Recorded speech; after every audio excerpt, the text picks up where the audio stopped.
My name is Maggie Williams. I just turned 62. People often tell me I look a bit like Meryl Streep. My hair has turned silver, but I think the wrinkles around my eyes are proof of a life filled with smiles. For over 30 years, I taught in public schools in the Bronx. Watching children grow was my life's work. I retired 2 years ago and now enjoy a quiet life. Every morning, I take a walk in Central Park. Breathing deeply as the morning sun filters through the trees brings me peace. I had a daughter, Dani. Saying had still makes my heart ache. She passed away a year ago at the young age of 32. They say it was a yachting accident. Dani was smart and kind. She worked on Wall Street while also being passionate about charity work for underprivileged children. Dani married Sharon Page 5 years ago. He was her colleague, looking a bit like a slightly chubby Brad Pitt. When I first met him, I thought he seemed like a good man who would take care of my daughter. They have 2 adorable children, Anna, who's 5, and Hugo, who's 3. Since Dani's passing, my relationship with Sharon has become strained. When I call, he always says he's busy and hangs up. I rarely get to see my grandchildren anymore. The last time was 3 months ago at Anna's 5th birthday party. I can't forget the sadness in Anna's eyes that day. Every night, I've made it a habit to say good night while looking at Dani's photo. Instead of tears, I now feel a huge void in my chest. But I have to keep moving forward. That's what Dani would want. Today is Sunday. As usual, I woke up early and visited Greenwood Cemetery where Dani rests. It's hydrangea season, and the entire cemetery is adorned with blue and purple flowers. Dani loved these flowers when she was alive. "How are you doing, Dani?" I asked as I approached her gravestone, just like always. But then I noticed something unusual. There was a small figure in front of the gravestone. It can't be. My heart started racing. As I got closer, the figure became clearer. A dirty pink dress, tangled blonde hair. There was no mistaking it. Anna. I rushed over to find my granddaughter Anna asleep, leaning against the gravestone. Her clothes were torn in places, and her face and hands were covered in dirt and grass stains. It looked like she had been outside for days. "Anna, are you okay? Why are you here?" As I gently shook her shoulder, Anna slowly opened her eyes. Those big blue eyes were filled with tears. "Grandma." Her voice was hoarse as she called out to me. As I hugged her, I could feel her small body trembling. "I'm sleeping with Mommy." Those words made me feel like all the blood had drained from my body. As I gently stroked Anna's cheek, I tried to confirm if Mommy meant Dani. "Anna, why did you come here? Where's Daddy?" Anna shook her head and answered in a small voice, "Daddy is with the new Mommy." "New Mommy? Has Sharon remarried?" But it hasn't even been a year since Dani passed away. My head was spinning with confusion and questions. "Where's Hugo? Where's your brother?" "Hugo is with the new Mommy." Anna's words were fragmented, making it difficult to fully understand the situation. But one thing was clear: I couldn't abandon my granddaughter who was trembling and in tatters right in front of me. "It's okay, Anna. Grandma's here for you." As I picked Anna up, I was shocked by how light she was. I wondered how long it had been since she had eaten a proper meal. Holding her close, I left the cemetery. I didn't know what was going to happen next, but I swore to myself that I would uncover the truth and protect my grandchildren. After bringing Anna back to my home, I felt overwhelmed by doubt and anxiety. Anna is now sleeping deeply on the sofa after having a shower and changing into clean clothes. As I watch her small sleeping face, I try to make sense of everything that has happened. Danny's death, and Sharon's suspicious behavior. Something isn't right. Danny was a strong swimmer and was familiar with handling yachts. It doesn't seem like it could have been just an accident. And Anna's words about Sharon being with a new mommy. It hasn't even been a year since Danny passed away. What's going on? I considered contacting the police several times. But in the current situation, there's not enough evidence. Plus, Sharon is an influential figure on Wall Street. Considering his connections, they might not act quickly. "What should I do, Danny?" I ask, looking at my daughter's smiling face in the photo frame. Suddenly, I remember. Jack Morrison. He might be able to help. Jack was one of my students 20 years ago. He now works as a private investigator, but he used to be a detective with the NYPD. He has a trustworthy face, like a younger Robert De Niro. I take out my phone and, after a moment's hesitation, dial Jack's number. "Hello, Jack. It's Maggie. Maggie Williams." "Ah, Mrs. Williams. It's been a while. What can I do for you?" Jack's deep voice gives me a sense of reassurance. I briefly explain the situation, and he quickly understands. "I see. I'll start investigating right away. I'll thoroughly look into the details of Danny's yacht accident and Sharon's recent behavior patterns." Jack's words make me feel a glimmer of hope. But at the same time, I'm struck by anxiety about the terrible truth that might be revealed. "Jack, I have a request. The safety of Anna and Hugo is paramount.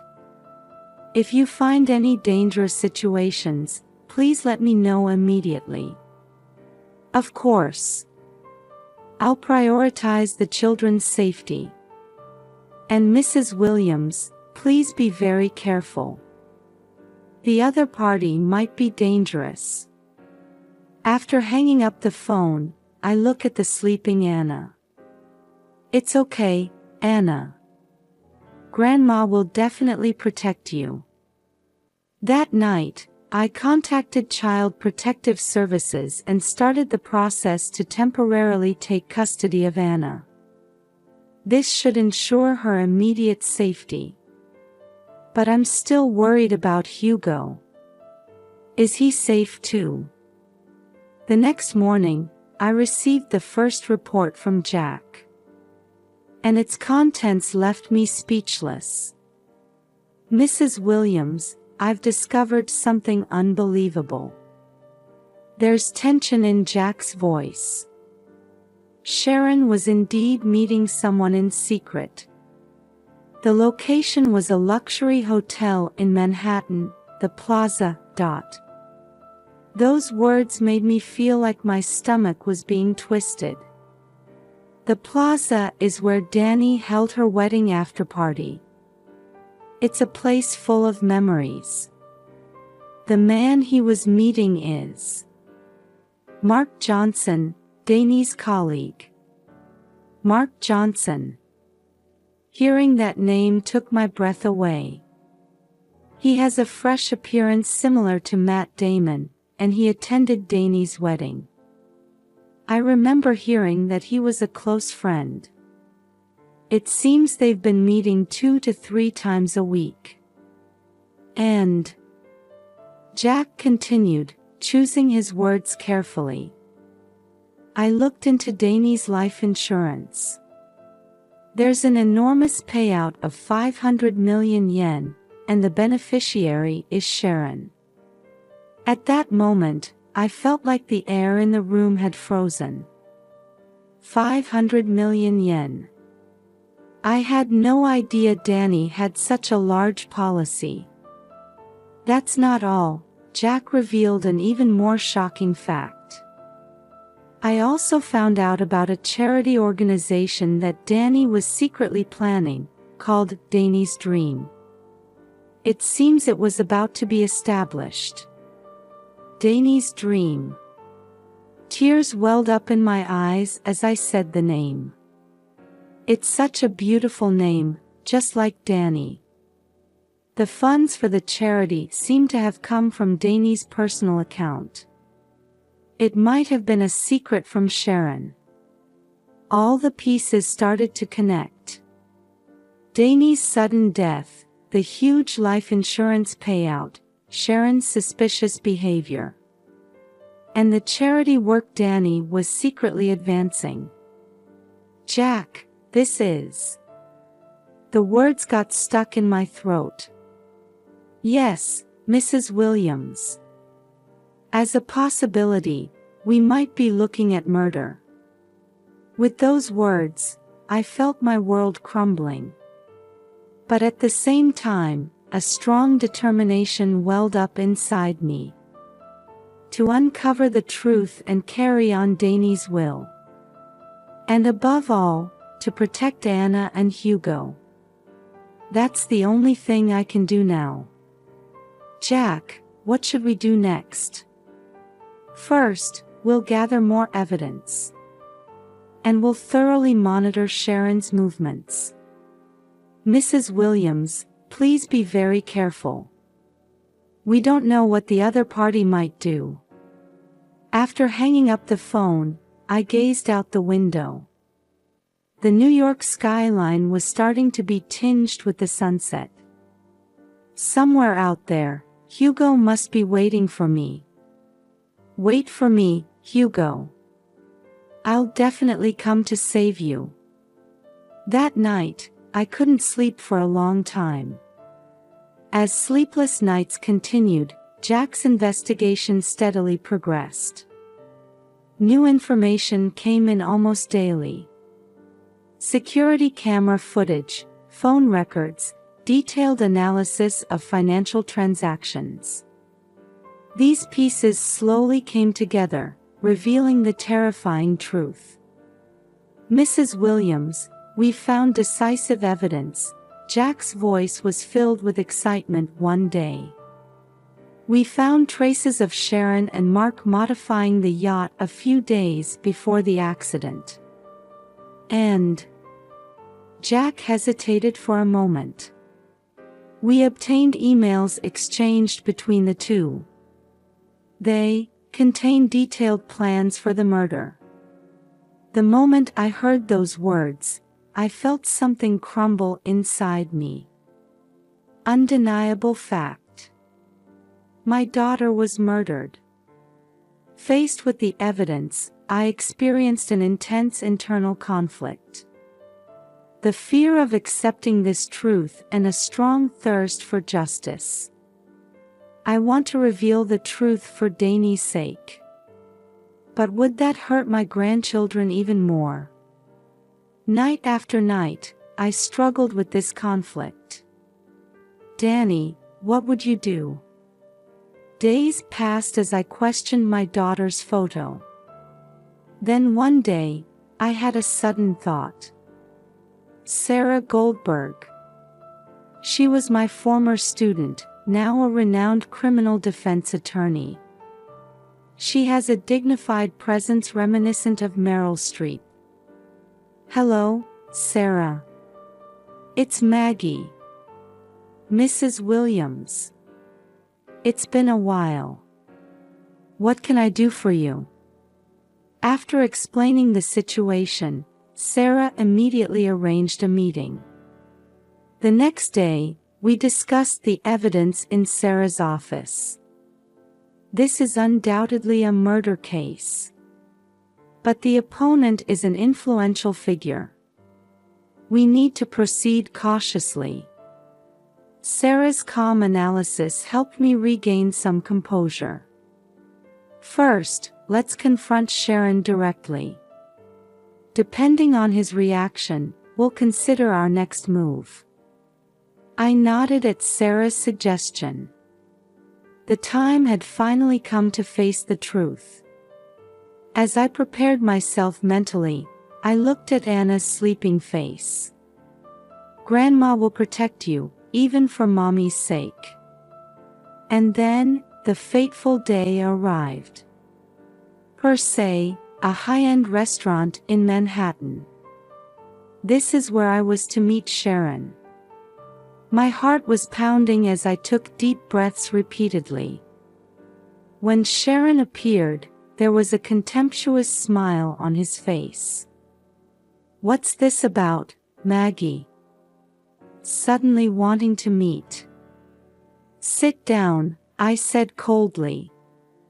As we sat at the table, I slowly took out documents from my bag. What do you think these are? The smile disappeared from Sharon's face. Records of the yacht modification. And the email exchanges between you and Mark. Sharon's face turned pale. What are you talking about? That's enough. I know everything. That you killed Danny. And why? With trembling hands, I presented the life insurance documents. 500 million yen. Is this what you wanted? And Danny's dream was also in your way. Sharon's agitation intensified. Sweat was dripping from his forehead.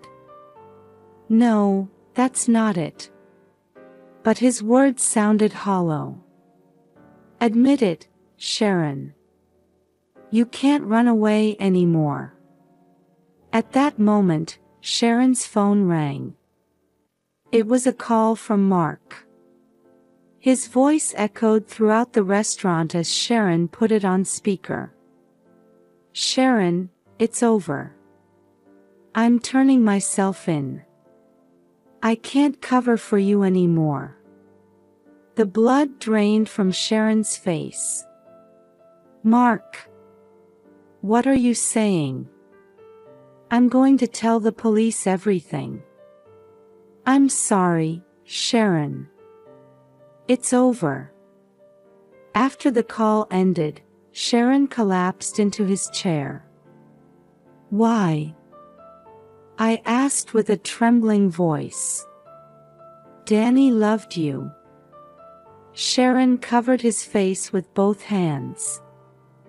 Looking at him, I felt a complex mix of pity and anger. Where are the children? Where's Hugo? Sharon answered in a small voice. At Mark's sister's house. At that moment, the restaurant door opened and police officers entered. Jack approached me from behind and placed a hand on my shoulder. Well done, Mrs. Williams. As I watched Sharon being taken away, I let out a deep sigh. It's over now.